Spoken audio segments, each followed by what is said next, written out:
Welcome to 10, the Tenant Experience Network podcast. I'm your host, David Abrams, and in each episode we bring you conversations with leading CRE industry professionals and experts who all have something to say about tenant experience and the future of the workplace. In today's episode, I'm joined by Raka Josan, President and CEO of Josan Properties, for a candid conversation about what's changing in building operations and what great property management looks like when experience becomes the differentiator. Raka shares his path from growing up in a family real estate business to building his leadership foundation through development and time at Brookfield, before returning to Edmonton to help grow Josan Properties. We talk about how the expectations of tenants have shifted from the building works to the building feels right, and why elements like lobby atmosphere, coffee, art, service, and community now play a much bigger role in whether people actually want to come in. We also get into what tenants are prioritizing today, especially amenities, health and well-being, and the growing importance of safety and security, and how operators can make hospitality more real, even outside the top tier of Class A towers. Raka makes a strong case for the human touch as the core of tenant experience and explains why the property manager has become the building's most important ambassador. On the technology side, we dig into where PropTech is helping communication, access, parking, and engagement, and where the industry still has work to do, creating a more unified end-to-end experience that reduces friction instead of sending tenants to a stack of separate apps. And near the end, Raka lays out a few priorities he believes will keep buildings competitive in the years ahead, including the idea of true concierge-style service, the role of technology in supporting that service model, and why lobbies should evolve into more active, welcoming touchdown spaces, and not just corridors people rush through. If you're thinking about how to build stronger tenant relationships, improve retention, and make your buildings feel more like destinations, this episode is for you. Let's get into it. And now I'd like to welcome Raka to the show. I'm really glad you could be with us today. How are you? I'm great, David. Thanks. It's a pleasure to be here. Well, it's my pleasure. I'm glad we were able to find time. Let's jump in and start with your path into commercial real estate. How did you get started? And specifically from the operational side of the business, what's positioned you for success? How have you prepared for the role that you have? Yeah, thanks, David. Coming from a family business, like a lot of small businesses in Canada or in the West, the business was started by my parents back in the 90s, and I kind of grew up in the business. So my dad used to be a residential real estate agent. He eventually graduated into becoming an investor, single family homes and then apartments. And so it was kind of in the mid 90s when I was a teenager that I started tagging along with my dad to work. Right. Just enjoyed hanging out with him and, subconsciously learned the business a little bit. I don't think my purpose there was to actually think about taking over the business or anything like that, but grew up changing toilets and painting units. Right. My dad owned and managed a bunch of small kind of 3-story walk-up wood frame buildings. And there were always issues there. So there was always lots of work to do. And so a teenage boy helping out was good for my dad, and it was good for us. My summers and weekends were spent there a lot of the time. So after that, when I did my mechanical engineering degree at university, graduated shortly after the dot-com bubble had burst. You'll remember that in kind of 2000, 2001. So there were really no jobs out there for engineers. And my dad said, while you're looking for a job, why don't you come help out on this new apartment project that we're developing? And I said, sure, that sounds cool. While I'm applying, I'll just come hang out on site. It turned into, full project management. I was pretty green when I started there. It was a 5-building row housing complex. And I was really green when I started, I should say, and cut my teeth there in development. Right. And just fell in love with it after just a few months on the job, and realized that maybe I don't want to go back to engineering. I just wanted to do real estate and real estate development particularly. Mm-hmm. So I got some really good experience there, but I didn't have any business education. So went back and did my MBA at university again.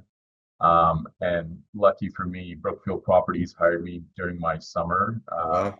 between my 2 semesters, and then hired me full time after that. So I was with Brookfield on the office leasing side, for Western Canada, the Western Canadian portfolio, Okay. about a year and a half. Learned kind of that side of things, and really just there were some really talented, really great people that worked there. The COO, of Canada was Tom Farley at the time. He's Hmm. still with Brookfield. Just learned a ton, overhearing his conversations. His cubicle, he was a COO and I was a junior financial analyst, and our cubicles were right next to each other. So I Right. was in on hearing some very important conversations and learning a lot from Tom and company there. So that was a lot of fun. And then in 2006, a little earlier than I, perhaps had expected, my parents gave me a call and said, I think we're done. Going to wind up the business. Do you have any interest in coming back to Edmonton and seeing if you can make a go of it? And so I, immediately wrote out my 2 week notice to Brookfield, and said I had a pleasure working there, but had another calling here. So came back to Edmonton around that time, and then after a 2 to 3 year kind of transition period from my dad, I took the helm as president and CEO. So been there for about 16 or 17 years now. Wow. When you were with Brookfield, were you based in Edmonton or in Toronto? I was in Calgary. I was You're in in Calgary. Calgary. Yeah, so I was looking Okay. after the Western portfolio of office assets, Right. and had assets in Winnipeg, Calgary, Edmonton, and Vancouver at the time. Yeah. So it was fantastic, just a huge learning experience, and really, what I really learned there is how a really fine-tuned, well-run company is run, and Yes. I just took so many of those learnings into my own company when I came back to Edmonton. It's fantastic. Well, yeah, totally get that, and we have that in common. My first client on the agency side before starting Hilo was Brookfield. We opened Brookfield Place in Toronto, and Wow. had the privilege of serving Brookfield for 25 plus years. So a lot of history with the company, and those early days, a very well run machine, and a very exciting company to work with and to be a part of. So Yeah. great Very place for cool. you to cut your teeth as well. So Yeah. I'm just curious, as you talked about sort of learning some of those best practices, as you look to your business today, what, if anything, differentiates you from others in the industry, and perhaps anything that you've picked up along the way? Yeah, I think, a couple of things. One is, we're still family owned, privately Mhm. held. So, we're a small but kind of mighty executive team who Right. can make decisions really quickly and effectively. We don't have any kind of bureaucratic system, or not even a board at this point to kind of, go through. It's really our exec team that makes the decisions. And, Hmm. you know, we're kind of quick and nimble in that way. So in some sense, at least today, we're competing in a traditionally institutional space in these Right. larger office buildings. Yet we're private, and we're quick. So from that point of view, we can be quite competitive. Hmm. And then the second thing I would say is that we're really not afraid to take on projects with some hair on them. We've done a number of repositionings over the years. You know, seem like they were self-inflicted brain damage, but they Right. were learning experiences nevertheless. But we're really good at seeing opportunity, and not shying away from mismanaged, Tough, underutilized, tough deals. tough deals. Yeah, Yeah. those tough deals, and a lot of the more institutional or larger investors will shy away from those a little bit. Right. But we've been pretty good at finding some diamonds in the rough and repositioning them, and we've been doing well on those deals. Right. Is your father still involved in the business?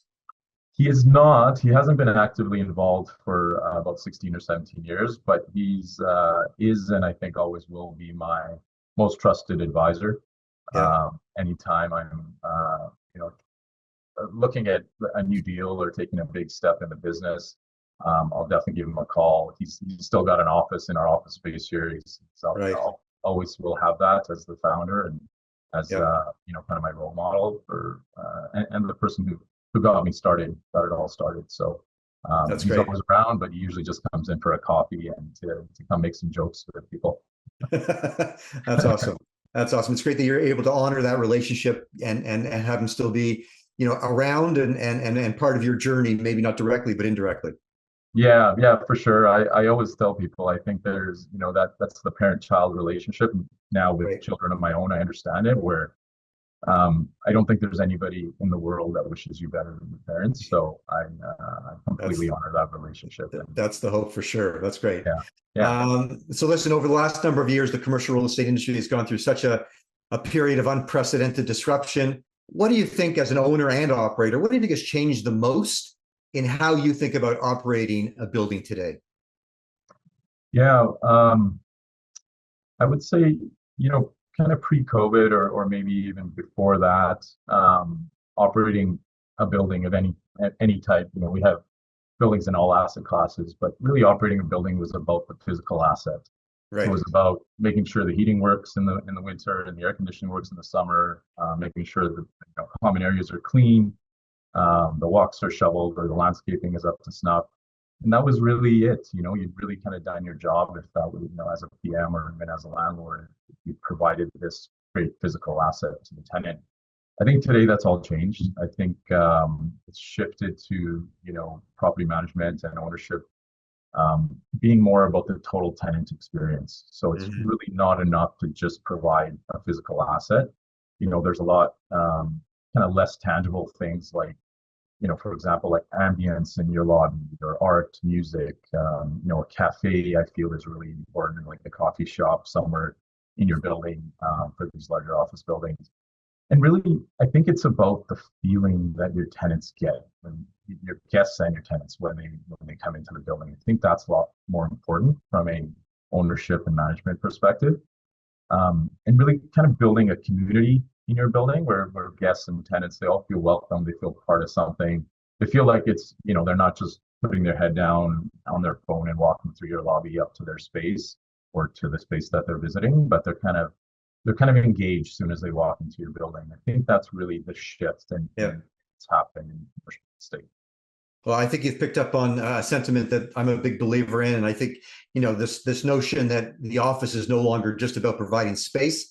That's really not your business anymore. That's really a commodity, and anybody can be in that business. So just wondering from your perspective, what's the actual purpose of office today, and how is that influencing the decisions that you're making? Operationally, in terms of the service, in terms of the types of buildings you're investing in. Yeah, I think office space now is more about, I think, I guess I'll back up. During COVID, when we were all in our pajamas working from home and on Zoom Right. calls, um, you know, I think that made us realize how much time we were actually spending away from home in the office. And now, if you really look at it, for average human beings' waking hours, you're spending probably half of those waking hours in an office space. Right. So, it should be a place that's comfortable. It shouldn't be a place that you're just getting into staring at a screen for 8 hours and leaving. There should be a lot more engagement. Again, that community feel, you want to be comfortable, you want to feel welcome. I think that's really the purpose of office today is to Mhm. provide a more kind of holistic work experience than just a kind of in and out, Yep. punch your card and get out of there type of thing. Yeah, I think the boundaries are blurring. I think that the office needs to be more home-like, and we've all over the last number of years made our homes a little more office-like. That's Um, right. Yeah, exactly. right? Totally agree. Yeah. So to that end, or to that point, do you think that tenants are prepared to pay more today than perhaps they used to? And what is it they're looking for? Like, what will they pay more now for that perhaps they would not have been able to rationalize or justify previously? Yeah, I think there's a couple of things. Amenities is obviously kind of top of mind for most landlords. I think it used to be, a decade ago, amenities were really reserved, or high quality, functional amenities were really reserved for Class A office buildings. Right. I think Class B and in some cases Class C office landlords are now looking at amenitizing their spaces if they Yeah. haven't already. I think tenants do value that because now we're looking at a more holistic tenant experience. It's not just about the four walls in your office. It's about the building, interaction with the building. Do you have a gym? Do you have a lounge? Are they used? Are they active spaces that you can engage with as a tenant?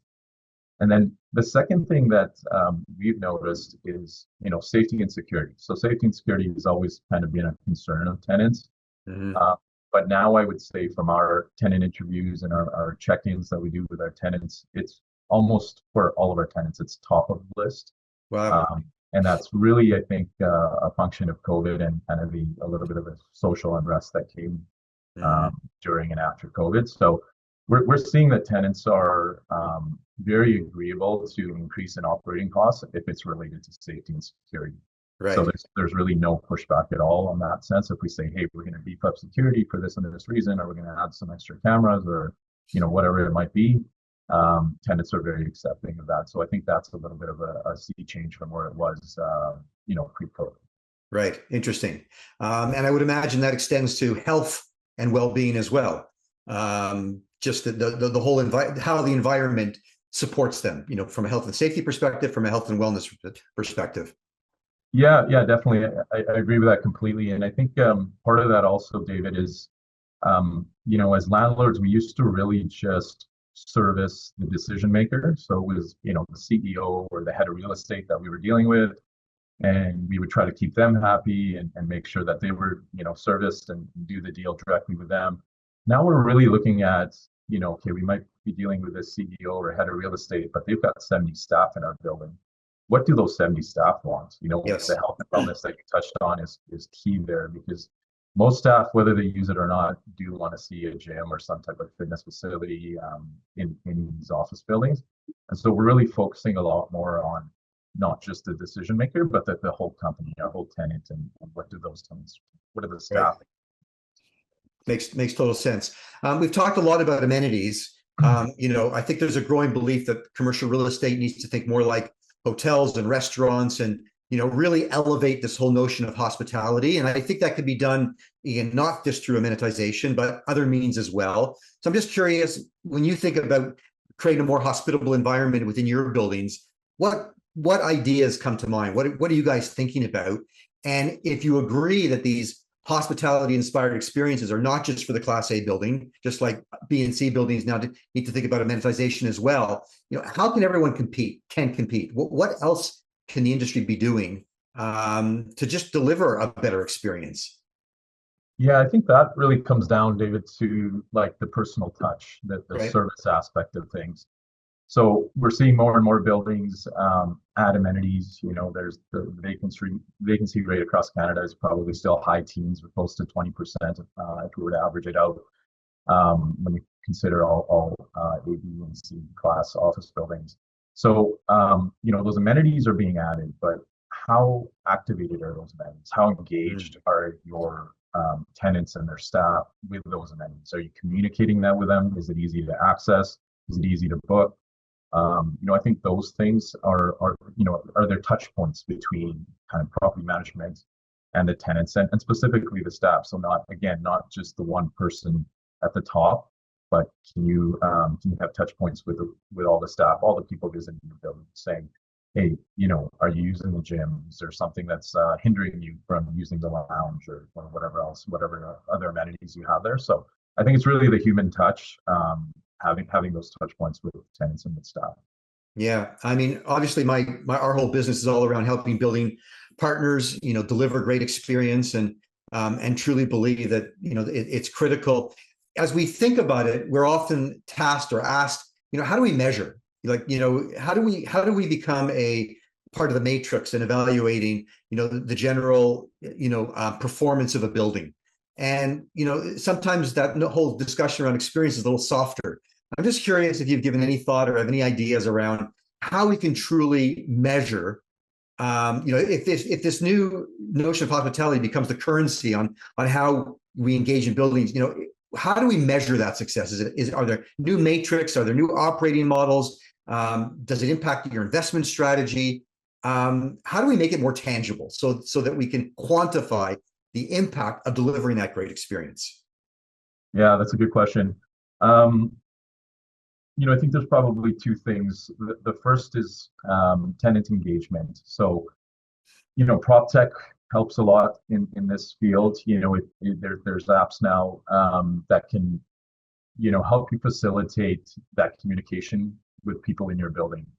and monitor, how many people are actually engaging with the building, how many people are Right. actually booking these facilities, how many people are responding or reading your newsletter.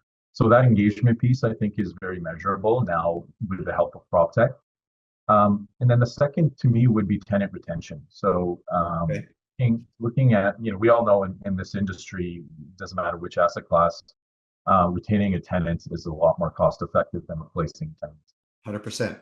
And if you kind of look at your ratios or your turnover rates on tenants, if you have a very high turnover rate, again in any asset class, but if we're talking about office, and you're turning out over tenants at the end of their lease and they're not renewing, well, why is that, right? That's something that's very measurable. If you're providing a complete tenant experience and engaging your tenants and they feel like they're part of the process and part of the building. Yeah. A great example I'll give you is, we were looking at adding some art into one of our office towers in the Okay. lobby. Didn't really have much artwork.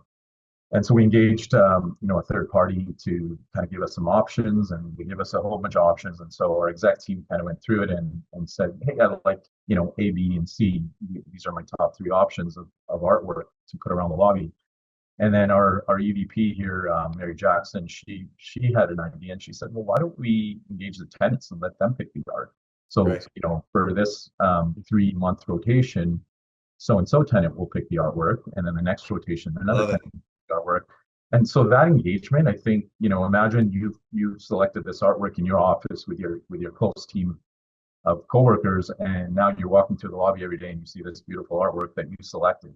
You're going to feel like you're a part of the process. You're going to feel like you're part of that building, and that building's a part of you. So that's really what it's all about for us. I love that. That's a great example. It picks up on something you said earlier and connects directly to my next question. So you mentioned earlier that your customer is not just the CEO, the person that signed the lease. It's really all the people that work within that tenancy, that occupancy.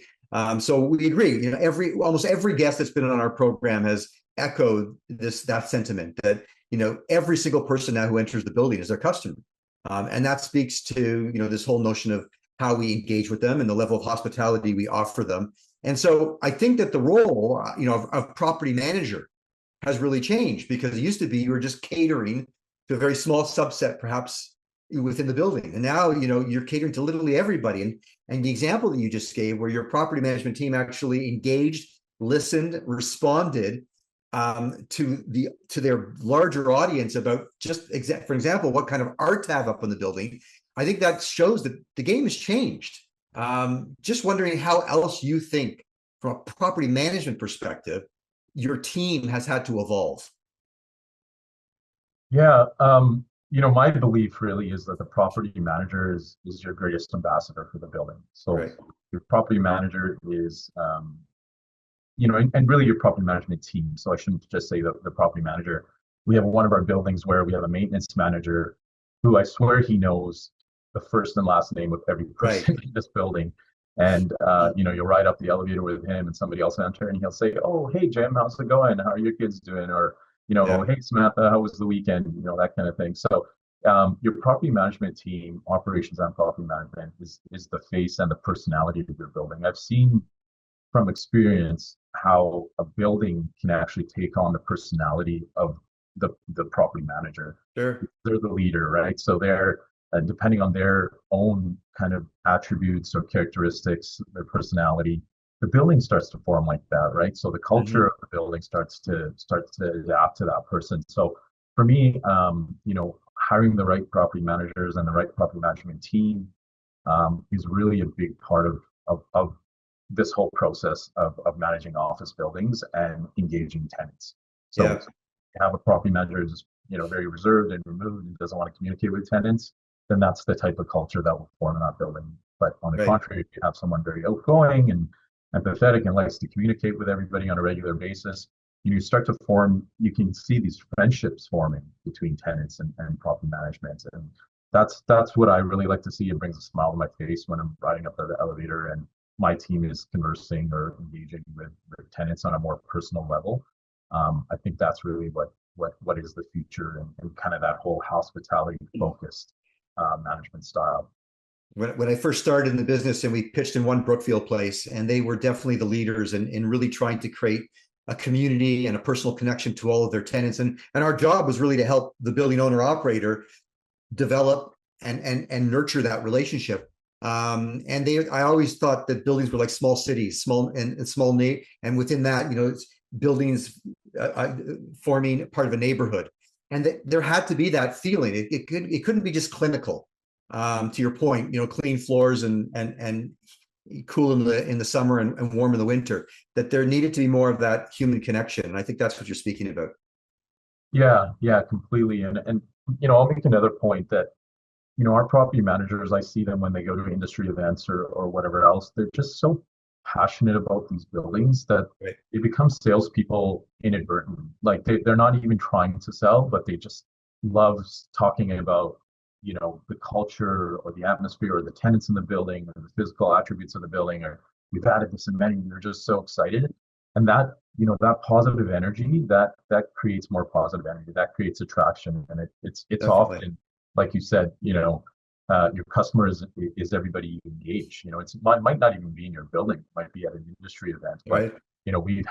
we've had tenants and customers come from things like that, where a property manager has just visited somewhere and someone has engaged with them and said, hey, you know what, let me come have a tour of your building. Go from Yeah. there. Yeah. Very cool. Raka, let's take a short commercial break and we will be right back. This episode of 10 is proudly brought to you by Hilo. Hilo is a rapid deployment workplace engagement platform for the hybrid world that enables building operators to connect to their tenants, whether they are at work, at home, or anywhere in between. We are in the midst of a seismic shift in the evolution of the workplace. Now more than ever, it's clear that the most important asset of a building is the people. Commercial real estate leaders recognize that tenants and employees want new kinds of spaces, services, and amenities to support having the flexibility to work from anywhere. Workplace engagement solutions that connect hybrid working people to buildings no matter where they are have become a major differentiator as buildings compete to retain current tenants and attract new ones.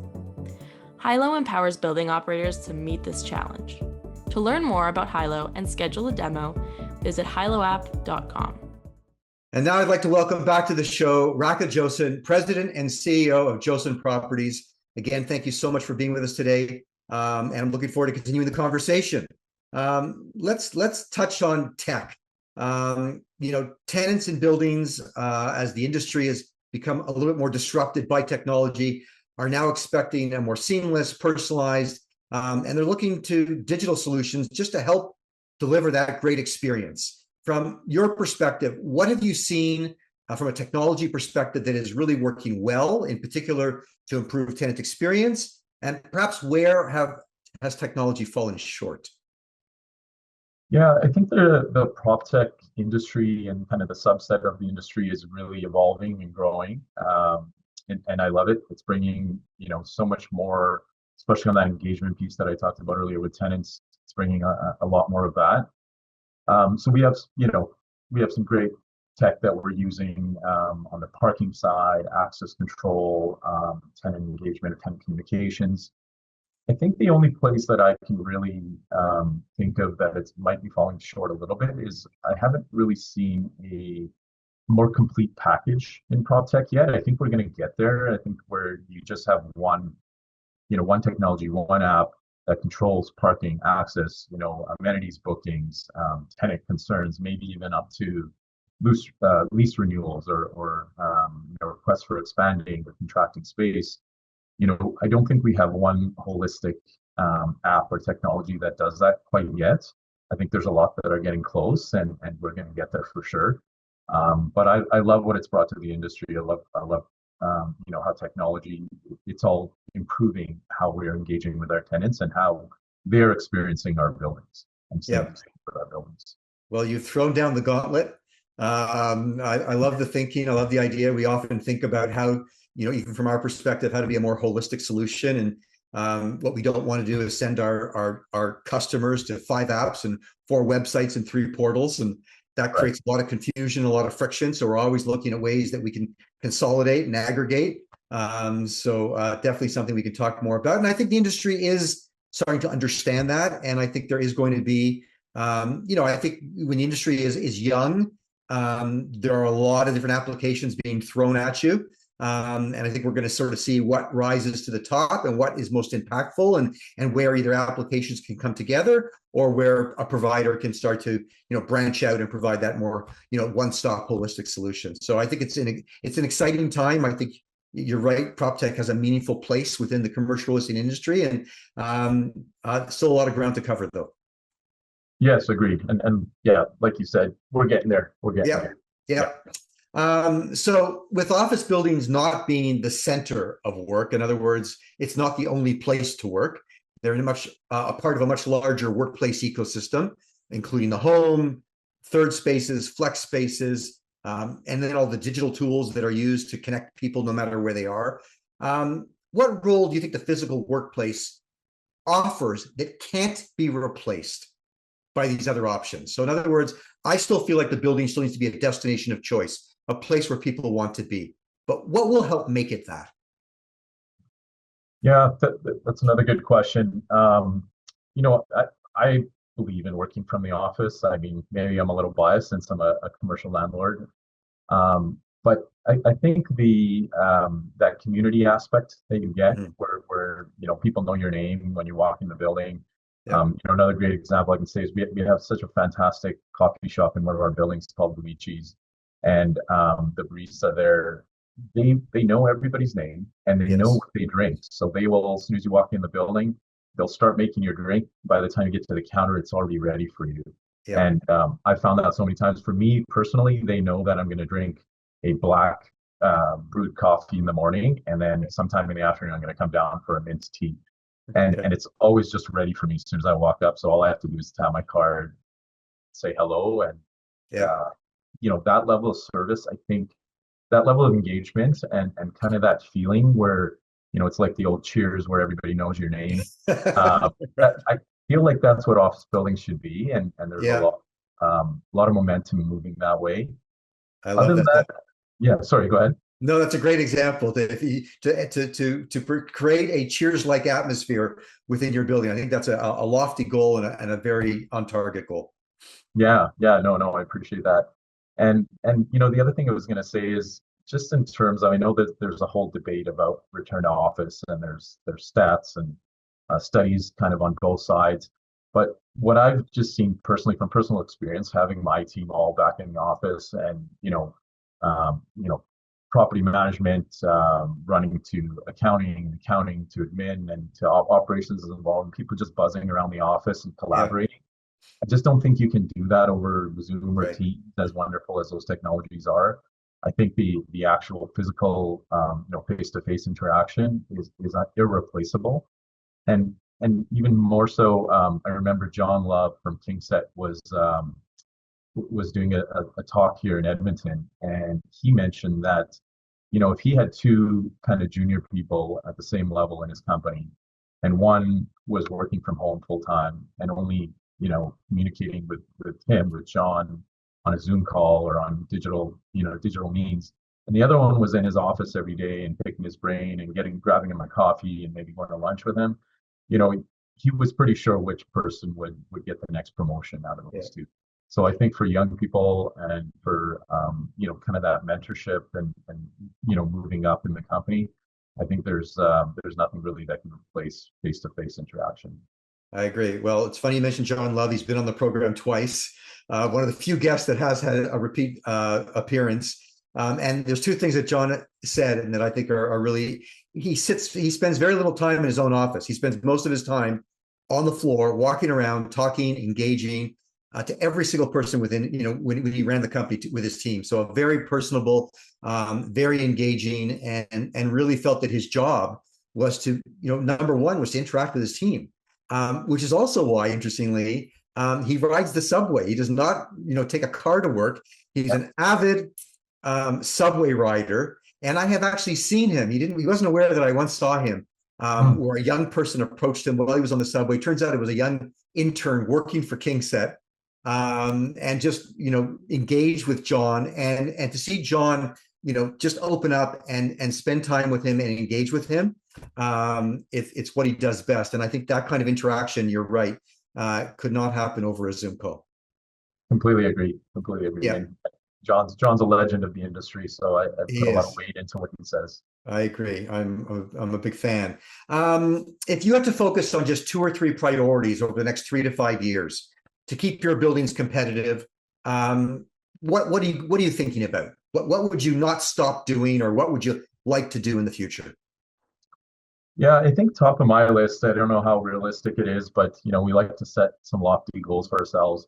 One is a concierge, like a true concierge. So I'm not talking about a security person who is doubling as a concierge, but a true concierge in our lobbies Right. of our larger office buildings anyways. That is really just on beck and call for all of our tenants, Mhm. all the staff, the hundreds of people that work in our buildings, and they can assist you in whichever way around the building, whether it's to help find parking or greet a guest, or you lost your key card and access control and help to get upstairs, any of that kind of stuff. I'd really like to see more of that just Yep. generally in the industry.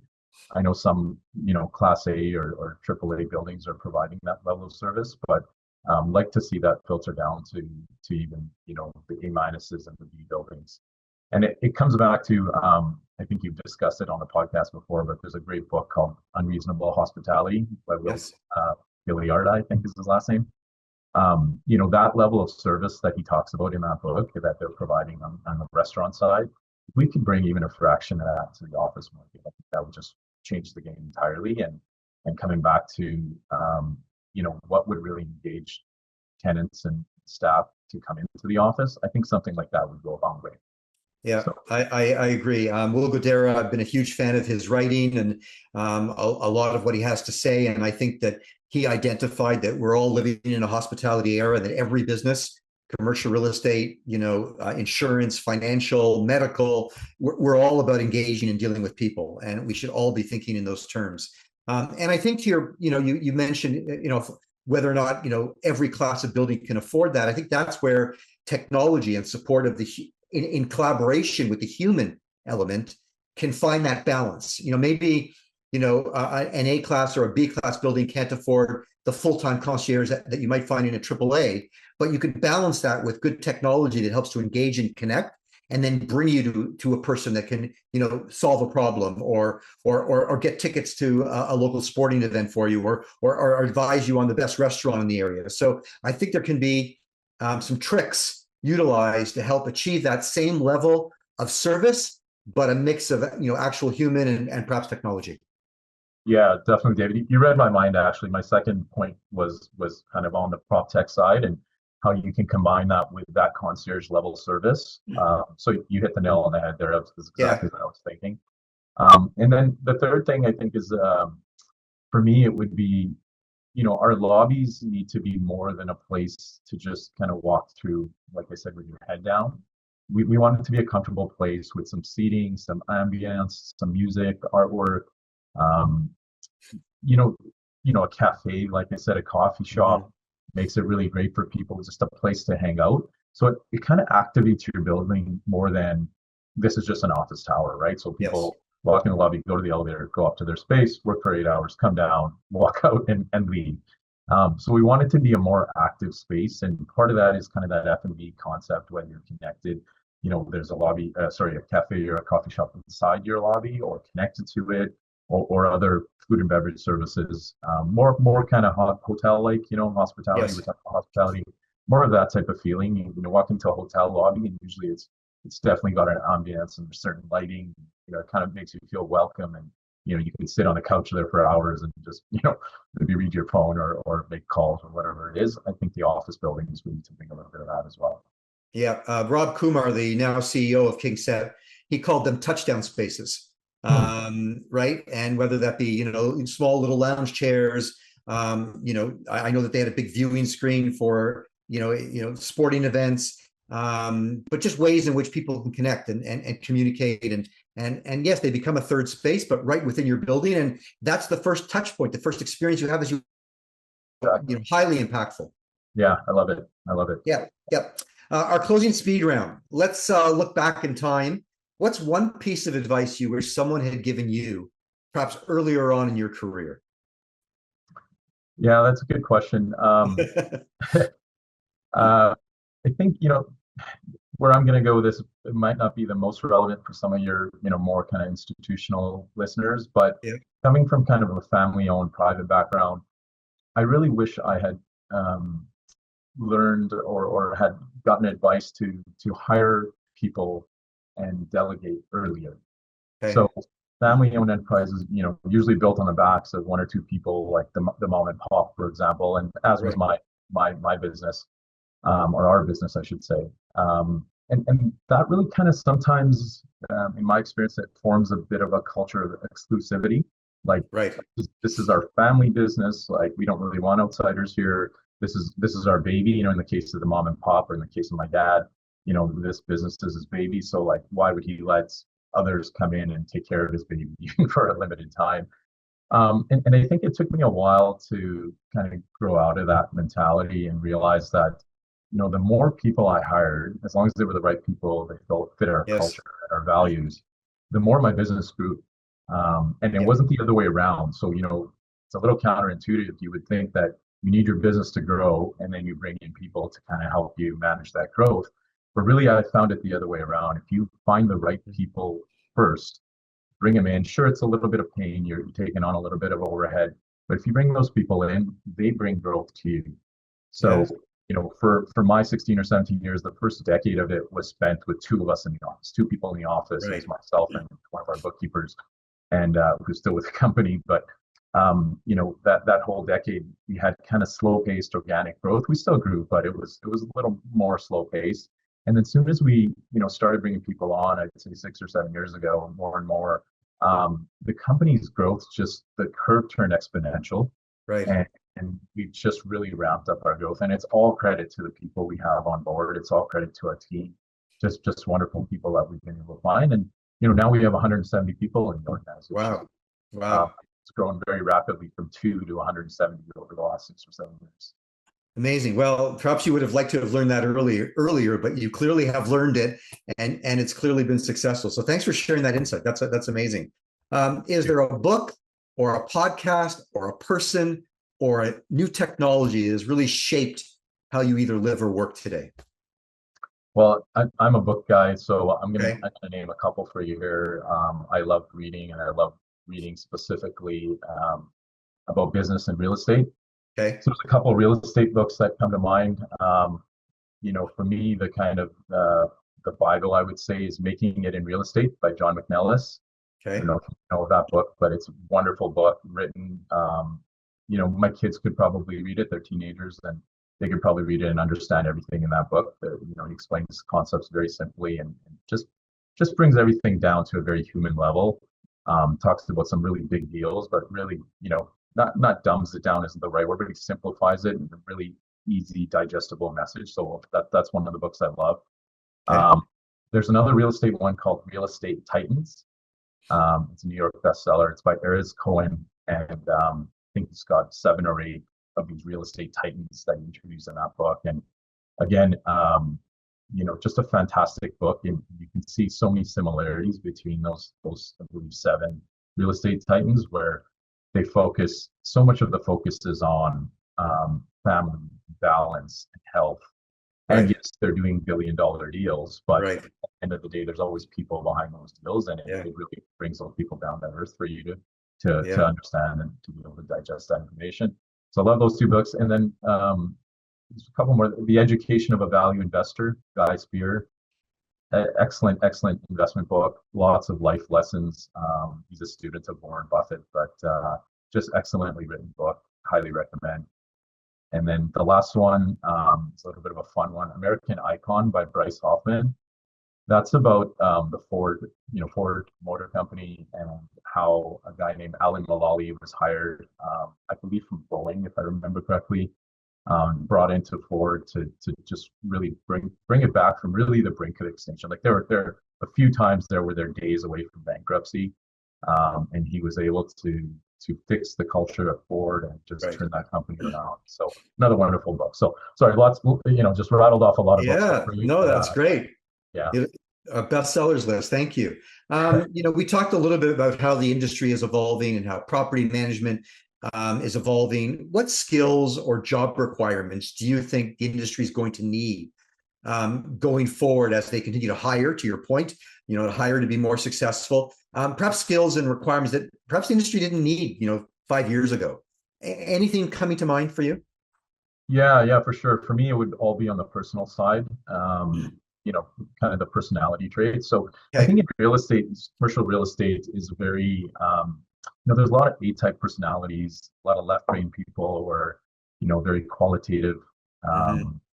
and very high performing, obviously. But I think the way the industry is evolving, we also need to mix that in with, more kind of the right brain people with a little more emotional intelligence, if I can call it that, the Okay. EQ instead of the IQ. So Okay. I need people with, maybe a little more empathy and a little more of that personal touch. And it all comes back to everything we've been talking about today, which is Yes. that hospitality experience, Yeah. that Yeah. that personal relationship with your tenants. So I think Yeah. that's something to use some more of in this industry. Agreed. Last question. If you were not in commercial real estate, if you didn't join the family business, what industry or profession do you think you would be drawn to, and why? Well, that's easy for me. I would be a professional soccer player in Barcelona. Okay. I would have grown up in the Barcelona Academy and played professional soccer. I played a lot of soccer growing up, and I kind of got to the university level and played at University of Alberta here in Edmonton and University of Calgary. And so that was always kind of it is still a passion of mine. I love the game, love the sport, and of course I would be a professional athlete. Okay, a plug for my son here. My son is the creative director in Canada's leading soccer magazine, a magazine called Derby. Oh wow, And I will send you out an issue. They just released please it. do. It just came out a couple of weeks ago. I think you'll enjoy it, so I'm going to send that your way. Fantastic. Raka, Looking thank you. forward. Yeah, for sure. Thank you so much for joining me today on the program. Great conversation. Excited about what you're doing, what you're building. And congratulations to your success as you've grown this company. And I look forward to continuing the conversation and hopefully finding some opportunity to collaborate. Thank you, David, and thank you for this podcast. To be honest, I'm a fan, and I think there's such an important role that you play. Again, commercial real estate, we're all robots sometimes, and we need Right. to have this conversation. So appreciate the podcast, appreciate you having me on, and it was a great conversation. Thank you very much. Amazing. Thank you. Okay. That's a wrap on today's episode of 10. I want to thank Raka for joining me on the program. If you enjoyed this episode, don't forget to subscribe and leave a review. It helps others find the show. Thanks for listening, and until next time, I wish you all continued success in building community where you work and live.